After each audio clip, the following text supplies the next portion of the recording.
Today, well, we're tackling a pretty big question.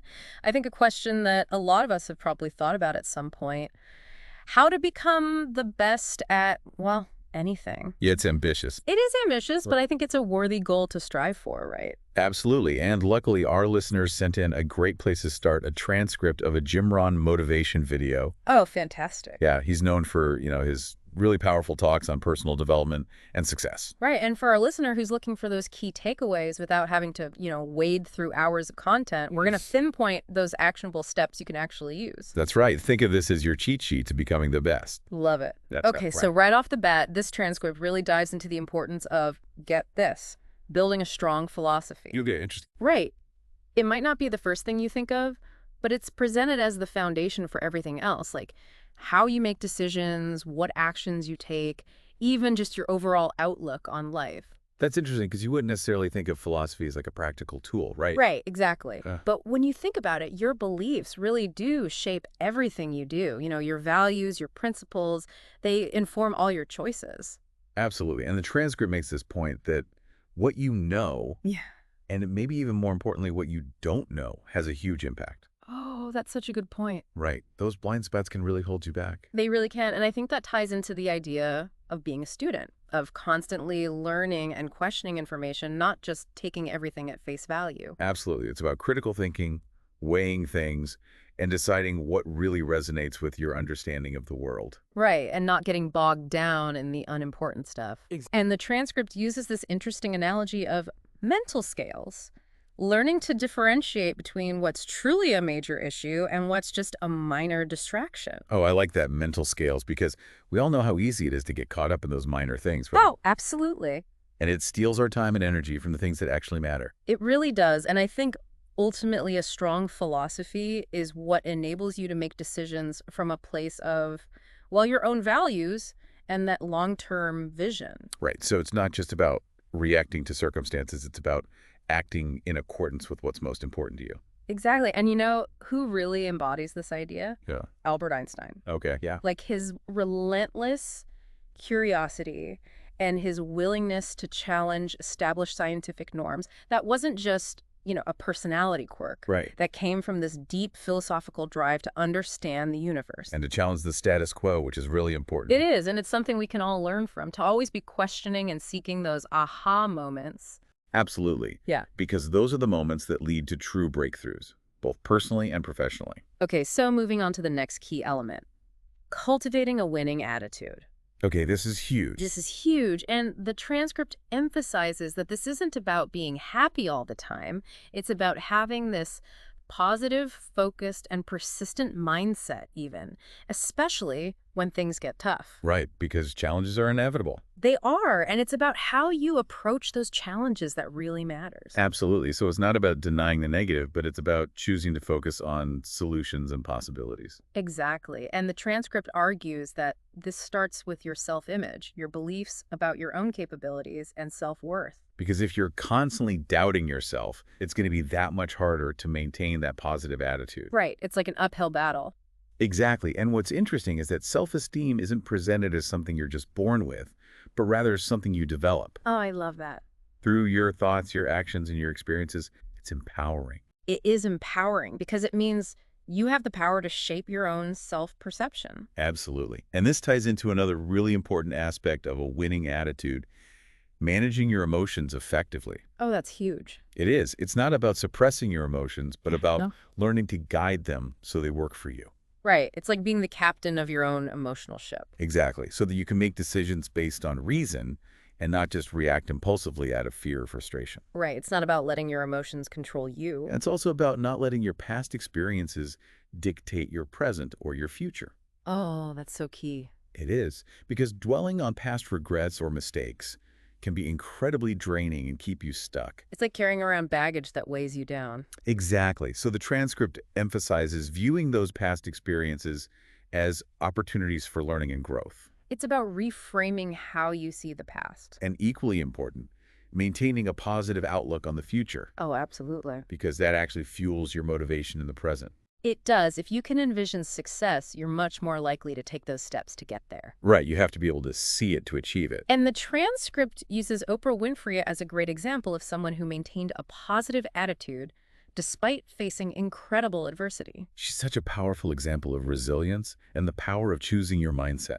Absolutely. And what's also interesting is how the transcript connects this personal attitude to your relationships with others. Okay, how so? It's about seeing the people around you as potential allies rather than as obstacles. Oh, I like that. Right. It's a real shift in perspective. It is, and it can lead to more collaboration, more support, and ultimately more success. Makes sense because when you approach relationships with a positive and collaborative mindset, you open yourself up to more opportunities. Precisely, and this all ties into believing in your own potential even when faced with external doubts or criticism. Yeah, that's essential. And who better to illustrate this than Thomas Edison? Right, with the light bulb. Exactly, like his persistence through all those failures was remarkable. Thousands of attempts, they He say. just kept going, driven by that conviction in his vision and an unwaveringly positive outlook. It's a powerful reminder that setbacks are inevitable, but it's our response to them that determines the outcome. Okay, so let's move on to our next principle,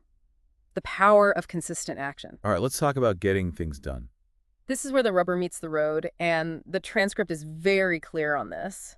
Significant achievements rarely come from some sudden dramatic leap. They're built through small, repeated actions over time. Right, it's the compound effect. Exactly, and I love the analogy used in the transcript, water gradually carving through solid rock. Oh, wow, that's a good one. It is, right? Yeah. It shows that seemingly small, consistent effort can achieve monumental results. I mean, look at the Grand Canyon, right? That was formed by water over millions of years. It's incredible, and it completely demystifies success because it's not about some singular stroke of genius or luck. Right, it's about the daily grind. It is. It's about dedication and consistent effort. And you know, Michael Jordan's career is a great example of this. Yo, absolutely. Like his talent was undeniable, but it was amplified by his relentless commitment to practice and continuous improvement. And he has that famous quote, right? Something like, "I've failed over and over and over again in my life, and that is why I succeed." Exactly. It's embracing the process, failures and all.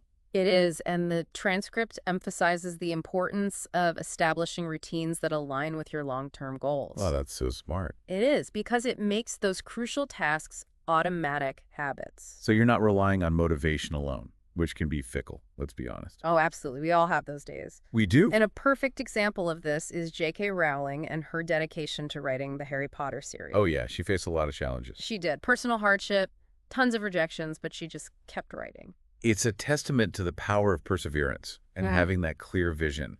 It really is. And the transcript also highlights the importance of intentional action, making sure you're focusing on those high-leverage activities that actually move you closer to your goals. So it's not just about being busy, it's about being productive. Exactly. And that also involves being wise with your time and energy. Absolutely. And that can be tough in today's world with so many distractions. It can, but that's why this principle is so crucial. It's about being deliberate with your actions. And I think this is a good point to bring up accountability, having someone or something to help you stay on track. Oh yeah, that's key because it can be so easy to let things slide when you're only accountable to yourself. It can.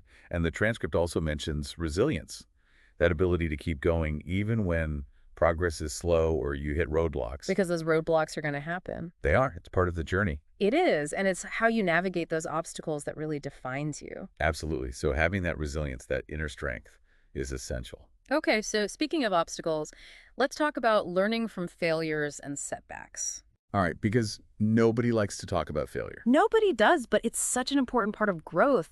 And the transcript offers a really helpful reframe, suggesting that failure isn't the opposite of success, but actually an essential part of the journey. It's like a stepping stone. It is. It's a chance to learn and improve. And the transcript points out that failure provides direct feedback, showing you what doesn't work so you can course correct. It's like a built-in feedback system. Exactly. And Walt Disney is a great example of someone who embraced failure as part of the process. Oh, yeah. Like his early business ventures weren't exactly smooth sailing. Not at all. He even faced bankruptcy. But he didn't let those setbacks define him. He learned from them and eventually built a global entertainment empire. It's a powerful reminder that failure doesn't have to be the end. it can be the beginning of something even greater. And that brings us back to resilience again, that ability to bounce back from adversity. Which is so essential for long-term success. It is, and I think Steve Jobs' story really exemplifies this. With Apple. Yeah, getting forced out of his own company in the mid-1980s and then coming back and leading Apple to this period of unprecedented innovation. It's a remarkable comeback story. It is, and it shows that even major setbacks can be overcome with resilience and a belief in your vision. And sometimes those setbacks can lead to even greater opportunities, right? They can. It's like that saying, when one door closes, another opens. And sometimes those setbacks provide clarity. They force you to reassess your approach and maybe discover a more effective path. Absolutely. It's about being open to change and adaptation. And the transcript also stresses the importance of being open to feedback, even when it's tough to hear. Oh, yeah, that's hard.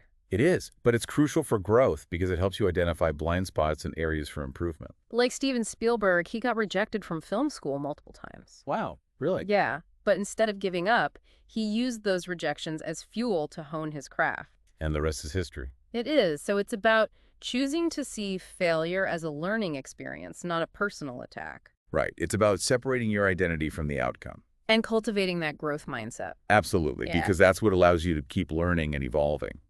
All right, let's move on to another crucial skill, mastering the art of time management. Time is money, as they say. It is, and the transcript emphasizes that time is our most precious and irreplaceable resource. You can't get more of it. You can't, so managing it effectively is key to reaching your full potential. Absolutely. And it's not just about working harder, it's about working smarter. Exactly. It's about prioritizing, minimizing distractions, and allocating your time in a way that aligns with your goals.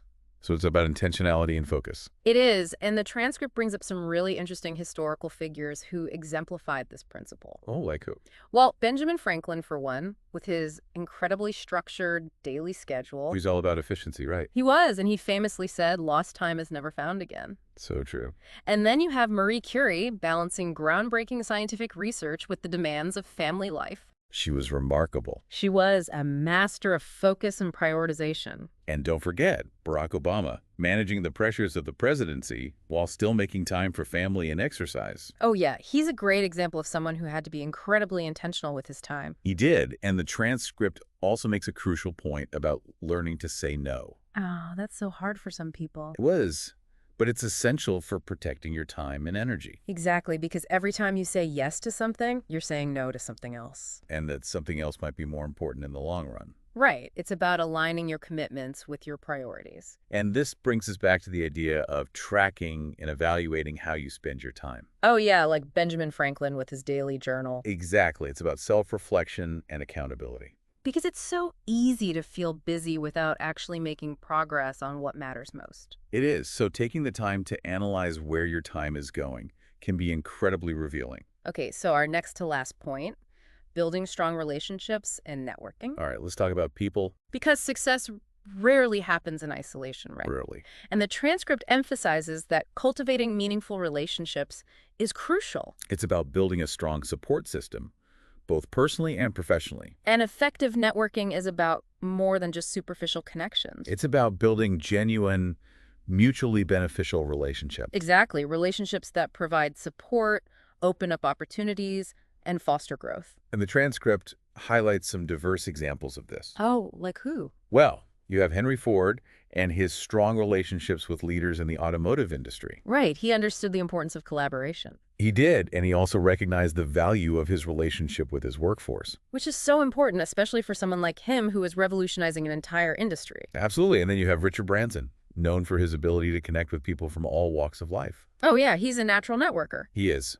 And that's helped him build a vast network of talented individuals, which has been essential to the success of the Virgin Group. It's like he has this knack for spotting talent and bringing people together.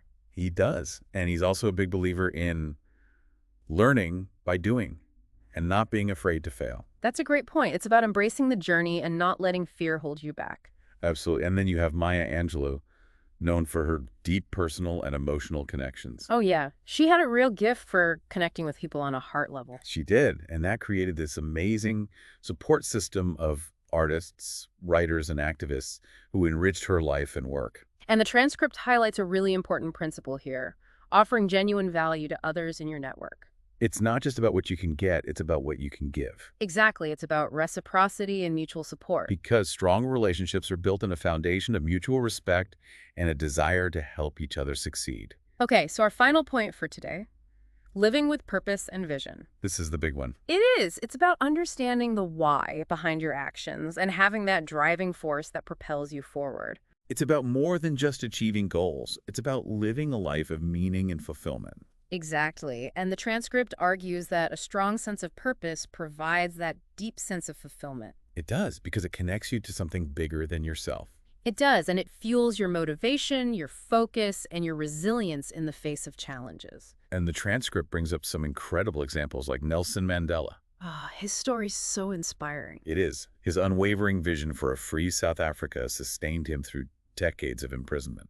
And when he was finally released, he led with grace and forgiveness, ultimately achieving what once seemed impossible. It's a testament to the power of purpose and the unwavering belief in a better future.